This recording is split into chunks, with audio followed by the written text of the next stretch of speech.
ನಮಸ್ಕಾರ, ತುಳುನಾಡು ವಾರ್ತೆಗೆ ಸ್ವಾಗತ. ಸಿಂಡಿಕೇಟ್ ರೈತರ ಸೇವಾ ಸಹಕಾರಿ ಸಂಘ ನಿಯಮಿತ ಕೊಕ್ಕರ್ನೆ ಇವರ ಆಶ್ರಯದಲ್ಲಿ ಸಿಂಡಿಕೇಟ್ ರೈತರ ಸಮಾವೇಶ 2026-27 ಕಾರ್ಯಕ್ರಮವು ಆಗಸ್ಟ್ 26ರಂದು ನಾರಾಯಣಗುರು ಸಭಾಭವನ ಶಿವಗಿರಿ ಕೊಕ್ಕರ್ನೆಯಲ್ಲಿ ನಡೆಯಿತು. ಕಾರ್ಯಕ್ರಮವನ್ನು ಉದ್ಘಾಟಿಸಿದ ಭಾರತೀಯ ಕಿಸಾನ್ ಸಂಘ ರಿಜಿಸ್ಟರ್ ಕರ್ನಾಟಕ ಪ್ರದೇಶ ಉಡುಪಿ ಜಿಲ್ಲೆ ಇದರ ಪ್ರಧಾನ ಕಾರ್ಯದರ್ಶಿ ಸತ್ಯನಾರಾಯಣ ಉಡುಪ ಮಾತುಗಳನ್ನು ಆಡಿದರು. ಸಿಂಡಿಕೇಟ್ ರೈತರ ಸೇವಾ ಸಹಕಾರಿ ಸಂಘ ಒಂದು ವಿಶಿಷ್ಟ ಕಾರ್ಯಾಚರಣೆಯಲ್ಲಿ ಮೂಲಕ ತನ್ನನ್ನು ಗುರುತಿಸಿಕೊಂಡಿದೆ. ನಾನು ಅದನ್ನೇ ಯೋಚನೆ ಮಾಡ್ತಾ ಇದ್ದೆ, ಯಾವುದೇ ಇಂತಹ ರೈತ ಸಮಾವೇಶಗಳಿದ್ದಾಗ ಮೊದಲಿಗೆ ಯಾವುದಾದ್ರೂ ಜನಪ್ರತಿನಿಧಿಗಳು ರಾಜಕಾರಣಿಗಳನ್ನು ಕರೆದು ಉದ್ಘಾಟನೆ ಮಾಡುವಂಥ ಪರಿಪಾಠ. ಆದರೆ ಇವತ್ತು ಮೊದಲ ಬಾರಿಗೆ ಅವರು ಭಾರತೀಯ ಕಿಸಾನ್ ಸಂಘ ಹಾಗೂ ಕೃಷಿಕ ಸಮಾಜದ ಪ್ರತಿನಿಧಿಗಳನ್ನು ಇವತ್ತಿನ ವೇದಿಕೆಯಲ್ಲಿ ಗುರುತಿಸಿಕೊಂಡು ಅವ್ರ ಮೂಲಕ ಈ ಒಂದು ಕಾರ್ಯಕ್ರಮಕ್ಕೆ ಚಾಲನೆ ಕೊಟ್ಟಿರೋದಕ್ಕೆ ನಾವು ನಿಮಗೆ ಆಭಾರಿಗಳು ಅಂತ ಹೇಳಲಿಕ್ಕೆ ಬಯಸ್ತೇನೆ. ಸುವರ್ಣ ಮಹೋತ್ಸವದ ಹೊಸ್ತಿಲಿನಲ್ಲಿರುವ ಈ ಸಿಂಡಿಕೇಟ್ ರೈತರ ಸೇವಾ ಸಹಕಾರಿ ಸಂಘ ಅನೇಕ ಕಾರ್ಯಕ್ರಮಗಳ ಮೂಲಕ ರೈತರಿಗೆ ಸೇವೆಯನ್ನು ಒದಗಿಸುವ ಸೇವಾ ಸಹಕಾರಿ ಸಂಘ ಹೇಗಿರಬೇಕು ಅನ್ನೋ ಒಂದು ಮಾದರಿಯಾಗಿ ಕೆಲಸವನ್ನು ಮಾಡುವ ಪ್ರಯತ್ನದಲ್ಲಿ ಮುಂದಡಿ ಇಟ್ಟಿದೆ ಅಂತ ಹೇಳಲಿಕ್ಕೆ ಸಂತೋಷ ಪಡ್ತೇನೆ. ನಿಕಟಪೂರ್ವ ಜಿಲ್ಲಾ ಪಂಚಾಯತ್ ಸದಸ್ಯರಾದ ಪ್ರತಾಪ್ ಹೆಗ್ಡೆ ಮಾರಾಳಿ ಪ್ರಾಸ್ತಾವಿಕ ಮಾತುಗಳನ್ನು ಆಡಿದರು. ರೈತರಿಗೋಸ್ಕರ ಹುಟ್ಟಿಕೊಂಡಂಥ ಸಿಂಡಿಕೇಟ್ ರೈತರ ಸೇವಾ ಸಹಕಾರಿ ಸಂಘ ರೈತರಿಂದಲೇ ಪ್ರಾರಂಭ ಆದಂಥದ್ದು. ನಾವು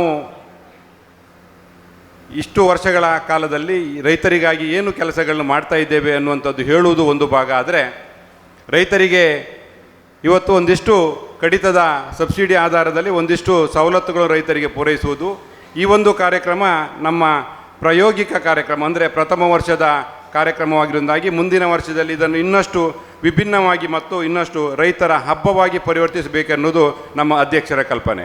ಅದರ ಆಧಾರದ ಮೇಲೆ ಇಂದು ಪ್ರಾರಂಭವಾಗಿರುವಂಥ ಸಿಂಡಿಕೇಟ್ ರೈತರ ಸಮಾವೇಶದಲ್ಲಿ ಒಂದಿಷ್ಟು ವಿಷಯವನ್ನು ನಾನು ಹಂಚಿಕೊಳ್ಳಿಕ್ಕೆ ಇಷ್ಟಪಡ್ತೇನೆ. ಹೆಚ್ಚಿನ ರೈತರಿಗೊಂದು ಭಾವನೆ ಇದೆ, ಏನಂದರೆ ಕೃಷಿ ಸಾಲವನ್ನು ಸಿಂಡಿಕೇಟ್ ರೈತರ ಸೇವಾ ಸಹಕಾರಿ ಸಂಘ ಕೊಡುತ್ತೆ, ಚೂರು ಹೆಚ್ಚು ಕಮ್ಮಿ ಆದಾಗ ನಮ್ಮ ಸಂಘದ ಮೇಲೆ ಸಿಟ್ಟು ಮಾಡಿಕೊಳ್ಳುವಂಥ ಒಂದಿಷ್ಟು ವ್ಯವಸ್ಥೆಗಳು ನಡೀತದೆ. ಆದರೆ ರೈತರ ಸಾಲವನ್ನು ಕೊಡುವುದು ನಾವಲ್ಲ. ನಿಜವಾಗಿಯೂ ರೈತರು ನಮಗೆ ತಿಳಿದಿಟ್ಕೊಳ್ಬೇಕು. ನಮ್ಮ ಕೃಷಿ ಸಾಲ ಏನು ಕೊಡ್ತೇವೆ, ನಾವು ಕೃಷಿ ಸಾಲವೇನು ಕೊಡ್ತೇನೆ, ಇದು DCC ಬ್ಯಾಂಕ್ ನೀಡ್ತದೆ. ಆದರೆ DCC ಬ್ಯಾಂಕಿನ ಮತ್ತು ರೈತರ ಮಧ್ಯೆ ಕೊಂಡಿಯಾಗಿ ಸಿಂಡಿಕೇಟ್ ರೈತರ ಸೇವಾ ಸಹಕಾರಿ ಸಂಘ ನಿರ್ವಹಿಸುತ್ತದೆ ಅನ್ನೋದು ಹೇಳಲಿಕ್ಕೆ ನಾನು ಇಷ್ಟಪಡ್ತೇನೆ. ಕಾರ್ಯಕ್ರಮದ ಅಧ್ಯಕ್ಷತೆಯನ್ನು ಸಿಂಡಿಕೇಟ್ ರೈತರ ಸೇವಾ ಸಹಕಾರಿ ಸಂಘ ನಿಯಮಿತ ಕೊಕ್ಕರ್ನೆ ಇದರ ಅಧ್ಯಕ್ಷರಾದ ಬಿ ಅಶೋಕ್ ಕುಮಾರ್ ಶೆಟ್ಟಿ ಮೈರ್ ಮಾಡಿ ವಹಿಸಿ ಅಧ್ಯಕ್ಷೀಯ ಭಾಷಣವನ್ನು ನುಡಿದರು. ಡೈರಿ ಸಾಲವನ್ನು ಸಹ ನೀಡಿದ್ದೇವೆ. ಬೆಳೆ ವಿಮೆ ಬಗ್ಗೆ ಬಂದರೆ 24-25ರಲ್ಲಿ 5,91,00,000 ಬೆಳೆ ವಿಮೆಯನ್ನು ಕಟ್ಟಿ ಸುಮಾರು ರೈತರಿಗೆ 65 ಲಕ್ಷಕ್ಕೂ ಮಿಕ್ಕಿ ಬೆಳೆ ವಿಮೆ ಸಿಕ್ಕಿದೆ. ತದನಂತರ 25-26ರಲ್ಲಿ 14 ಲಕ್ಷ ಕಟ್ಟಿ ನಮ್ಮ ನಿರೀಕ್ಷೆ ಇದೆ, ಪ್ರತಾಪ ಹೇಳಿದಾಗೆ 14 ಕೋಟಿಗೂ ಮಿಕ್ಕಿ ಬೆಳೆ ವಿಮೆ ನಿಮ್ಮ ಖಾತೆಗೆ ಈಗಾಗಲೇ ಜಮಾ ಆಗಲಿಕ್ಕೆ ಬರ್ಬೋದು. ಬೆಳೆ ಹವಾಮಾನ ಆಧಾರಿತದಲ್ಲಿ ನಿರೀಕ್ಷೆ ಇದೆ ನಮಗೆ ಬರ್ಬೋದು ಅಂತ 2 ಕೋಟಿಯವರಿಗೆ. ಹಾಗೆ ಈ ಸಲ ಸುಮಾರು 947 ಜನರಿಗೆ ಸಾಧಾರಣ 30 ಲಕ್ಷಕ್ಕೂ ಮಿಕ್ಕಿ ನಾವು ಬೆಳೆ ವಿಮೆಯನ್ನು ಕಟ್ಟಿದ್ದೇವೆ, ಪ್ರೀಮಿಯಂ ಕಟ್ಟಿದ್ದೇವೆ. ಆದರೆ ನೋಡುವಾಗ ಪ್ರತಿಯೊಂದು ಬೆಳೆ ಈ ಸಲ ಸಹ ಒಂದು 4-5 ಕೋಟಿ ರೂಪಾಯಿ ಬರ್ಬೋದು ನೆಕ್ಸ್ಟ್ ಇಯರ್, ಮುಂದಿನ ವರ್ಷ. ನಾವು ಕೆಲವೊಂದು ವಿಚಾರ ನಮಗೆ ರೈತರಿಗೆ ಕೆಲವರು ಫೋನ್ ಮಾಡಿ ನಮ್ಮ RTCಯಲ್ಲಿ ಬೆಳೆ ನಮೂದಿಸಿರುವುದಿಲ್ಲ. ಅದು ಹೋದ ವರ್ಷ ನಾವು ನಮೂದಿಸಿದ್ದೇವೆ, VA ಅವರಿಂದ ಬಂದು ನಮೂದಿಸಿದ್ದಾರೆ, ಆದರೆ ತಪ್ಪು ನಮೂದನೆ ಮಾಡಿದೆ. ಅದಕ್ಕೆ ನಮ್ಮ ಸತ್ಯನಾರಾಯಣ ಉಡುಪರು ಹೇಳಿದರು, ಅದು ಅಷ್ಟು ಸರಿಯಾಗಿ ಮಾಡ್ತಾ ಇಲ್ಲ ಅಂತ. ಹೌದು, ಸತ್ಯ, ಅದು ಯಾರ್ದು ಸರಿಯಾಗಲಿಲ್ಲ. ಅದಕ್ಕಾಗಿ ನಾವು ನಮ್ಮ ಸಿಂಡಿಕೇಟ್ ರೈತ ಸೇವಾ ಸಹಕಾರಿ ಸಂಘದಿಂದಲೇ ಬೆಳೆ ಎಂಟ್ರಿ ಮಾಡಲಿಕ್ಕೆ ಸ್ವಲ್ಪ ಯುವಕರನ್ನು ಹಿಡ್ಕೊಂಡು ವಿದ್ಯಾರ್ಥಿಗಳನ್ನು ಹಿಡ್ಕೊಂಡು ಈ ಸಲ ಮಾಡಿದ್ದೇವೆ.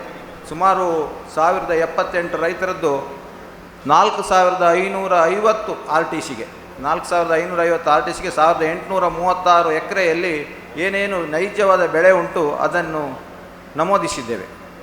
ಅದು ಸಣ್ಣ ವಿಚಾರ ಅಲ್ಲ, ಸುಮಾರು 2.5 ಲಕ್ಷ ರೂಪಾಯಿ ಖರ್ಚಿದ ಸಂಸ್ಥೆಯಿಂದ ಮಾಡಿದ್ದೇವೆ. ನಮ್ಮ ರೈತರಿಗೆ ಏನಾದರೂ ಸಿಗಬೇಕು. ಈ ವರ್ಷವೇ ಬೆಳೆ ಎಂಟೆ ಇಲ್ಲದಿದ್ದರೆ ಯಾವುದೇ ಕೃಷಿ ಸಾಲ ಕೊಡುವುದಿಲ್ಲ ಅಂಥೇಳಿ ನಬಾರ್ಡಿಂದ ದಕ್ಷಿಣ ಕನ್ನಡ ಜಿಲ್ಲಾ ಕೇಂದ್ರ ಸಹಕಾರ ಬ್ಯಾಂಕಿನ ಮುಖಾಂತರ ಹೇಳಿದರು ನಮಗೆ.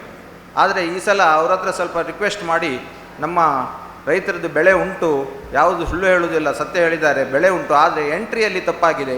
ಈ ಸಲ ನಿಮ್ಗೆ ನಾವೇ ಎಂಟ್ರಿ ಮಾಡಿಸಿ ಕೊಡ್ತೇವೆ, ಮುಂದಿನ ದಿನದಲ್ಲಿ ನಿಮಗೆ ಸರಿಯಾದ ಎಂಟ್ರಿ ಇರ್ತದೆ ಅಂತ ಹೇಳಿ ಅದನ್ನು ಎಂಟ್ರಿ ಸಹ ಮಾಡಿಸಿದ್ದೇವೆ. ವೇದಿಕೆಯಲ್ಲಿ ಕೃಷಿ ಸಮಾಜ ಬ್ರಹ್ಮಾವರ ತಾಲೂಕು ಅಧ್ಯಕ್ಷರಾದ ಪಿ ವೈಕುಂಠ ಹೆರಳೆ, ಕರ್ನಾಟಕ ಪ್ರದೇಶ ಕೃಷಿ ಸಮಾಜ ಬೆಂಗಳೂರು ಇದರ ರಾಜ್ಯ ಪ್ರತಿನಿಧಿ ಪ್ರದೀಪ ಹೆಬ್ಬಾರ್ಕೆ ನಂಚಾರು, ಬ್ರಹ್ಮಾವರ ತಾಲೂಕು ಗ್ಯಾರಂಟಿ ಸಮಿತಿ ಅಧ್ಯಕ್ಷರಾದ doctor Sunitha D Shetty Kenjur, syndicate ರೈತರ ಸೇವಾ ಸಹಕಾರಿ ಸಂಘ ನಿಯಮಿತ ಉಪಾಧ್ಯಕ್ಷರಾದ ಪ್ರವೀಣ ಶೆಟ್ಟಿ ವಂಡಾರು, ತೋಟಗಾರಿಕೆ ಇಲಾಖೆ ಉಡುಪಿ ಇದರ ಸಹಾಯಕ ನಿರ್ದೇಶಕರಾದ ನಿಧೀಶ್ ಕೆಜೆ, ಹಿರಿಯ ಪಶು ವೈದ್ಯಾಧಿಕಾರಿ ಮಂಜುನಾಥ ಅಡಿಗಯ್ಯನ್, ಕೃಷಿ ಇಲಾಖೆಯ ನಿವೃತ್ತ ಸಹಾಯಕ ನಿರ್ದೇಶಕ ಮೋಹನ್ ರಾಜ್, ಕೃಷಿ ಇಲಾಖೆ ಸಹಾಯಕ ಕೃಷಿ ಅಧಿಕಾರಿ ಸುರೇಶ್ ಬಂಗೇರ, ಇವರೊಂದಿಗೆ ಸಂಘದ ನಿರ್ದೇಶಕರಾದ ಪ್ರಸನ್ನ ಶೆಟ್ಟಿ ಅಲ್ಲಿ, ರವಿ ಪೂಜಾರಿ ಸಂತೆಕಟ್ಟೆ, ಮಂಜುನಾಥ್ ಹೆಗ್ಡೆ ಆವರ್ಷೆ, ದಯಾನಂದ ನಾಯ್ಕ್ ತಡಾಲು, ಕೆ ಉದಯ್ ಶೆಟ್ಟಿ ಗೊರಟೆ, ಕಮಲ ಯಾನೆ, ಶಾರದಾ ಮೀಯಾರು, ಮನೋಜ್ ಶೆಟ್ಟಿ ಕಲ್ತೂರು, ಚಂದ್ರಶೇಖರ ಪೂಜಾರಿ ಆವರ್ಷೆ ಹಾಗೂ ಸರ್ವ ಸದಸ್ಯರು, ಸಿಬ್ಬಂದಿ ವರ್ಗ ಮತ್ತಿತರರು ಉಪಸ್ಥಿತರಿದ್ದರು. ಆಡಳಿತ ನಿರ್ದೇಶಕರಾದ ಅಭಿಷೇಕ್ ಶೆಟ್ಟಿ ಸ್ವಾಗತಿಸಿದರು. ಆಡಳಿತ ನಿರ್ದೇಶಕರಾದ ಅಭಿಷೇಕ್ ಶೆಟ್ಟಿ ಸ್ವಾಗತಿಸಿದರು. ಶಿಶಿರ್ ಹಾಗೂ ಶರತ್ ಕಾರ್ಯಕ್ರಮ ನಿರೂಪಣೆ ಮಾಡಿದರು.